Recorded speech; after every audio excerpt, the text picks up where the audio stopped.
আসসালামু আলাইকুম। Hello guys, সকলে কেমন আছেন? আশা করি সবাই ভালো আছেন এবং সুস্থ আছেন। প্রিয় দর্শক, এই কেমন সমাজ ব্যবস্থা কায়েম করলাম আমরা, যেখানে কৃষক কষ্ট করে ফসল ফলায় কিন্তু সিস্টেমের মার ফেসে পড়ে ন্যায্য মূল্য পায় না। অন্যদিকে মধ্যস্থভোগীরা দিনকে দিন ফুলে ফেঁপে উঠেছে। অতি কষ্ট করে কয়েকশো টাকা রোজগার করলেন, পকেট মার পকেট কেটে নিয়ে যেতে পারে। যখন তখন ছিনতাই রাহাজানি হতে পারে। শেয়ার বাজারে টাকা খাটালেন, যখন তখন গায়েব হয়ে যেতে পারে। ব্যবসা প্রতিষ্ঠান দিলেন, বিভিন্ন কায়দার সাদাবাজে সে মূলধন গায়েব করে দিল। অসুখ হলে যে ওষুধ খাবেন সেটাও ভেজাল। নিজের ফাওনা পেনশন আনতে যাবেন অফিসে, কিন্তু ঘুষ না দিলে পেনশন বন্ধ। দোকান থেকে 1 কেজি গোস্ত কিনে বাসায় এনে দেখবেন 200 গ্রাম নেই, অথবা ফানি দিয়ে ওজন বাড়ানো হয়েছে। মাছ, তরকারি, আম, কাঁঠাল, কলা যা খাবেন সবকিছুতেই বিষাক্ত রাসায়নিক মিশানো। নিত্য প্রয়োজনীয় দ্রব্যের অবিরাম মূল্য বৃদ্ধি মানুষের সহ্য সীমাকে অতিক্রম করে যাচ্ছে। টিভি খুলবেন কিন্তু সপরিবারে দেখা যাচ্ছে না।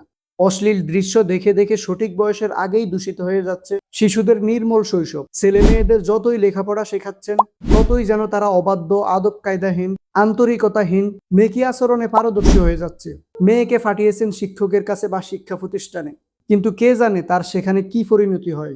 এভাবে ক্রমাগত আতঙ্ক আর অনিশ্চয়তার মধ্যে আর কতকাল বসবাস করতে হবে আমাদের?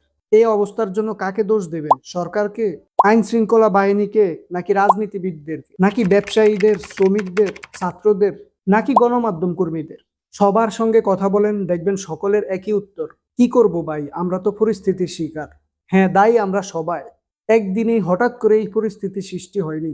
আমরা যখন ব্রিটিশ খ্রিস্টানদের গোলাম ছিলাম, তখন থেকেই তারা আমাদের উপর আত্মাহীন, স্রষ্টাহীন, বস্তুবাদী এক সিস্টেম চাপিয়ে দিয়েছে। ভৌগোলিকভাবে আমরা বর্তমানে স্বাধীন হলেও অর্থনৈতিক, সাংস্কৃতিক, রাজনৈতিক ও মানসিকভাবে এখনো তারাই আমাদের প্রভু। সেই থেকে আজও তাদের দেওয়া সিস্টেমে আমাদের সবকিছু চলছে। কিন্তু এই সকল বিষয়গুলো নিয়ে ভাবার জন্য যেন আমাদের কেউই নেই। এই সিস্টেমে বাস করে কেউ ইচ্ছা থাকা সত্ত্বেও ভালো হতে পারবে না। কোনোভাবেই আইন শৃঙ্খলার উন্নতি ঘটানো যাবে না। ঘুষ, দুর্নীতি, লুটপাট, চাঁদাবাজি এগুলো ঠেকানো যাবে না। বরং দিন দিন পরিস্থিতি আরো ভয়াবহ ও জটিল আকার ধারণ করবে। এটা জেনে বুঝো আমরা ওট ফাঁকির মতো বালুতে মুখ গুজে পরিণতি স্বীকার করার চেষ্টা করছি। আত্মকেন্দ্রিক জীবনের ক্রমবর্ধমান চাহিদা পূরণের জন্য ছুটে বেড়াচ্ছি। সমাজ ব্যবস্থা বা সিস্টেম পরিবর্তনের জন্য কিছুই ভাবছি না। অনেকেই গাল ভরা আশার বাণী শোনাচ্ছেন, কিন্তু কার্যকর কিছুই হচ্ছে না।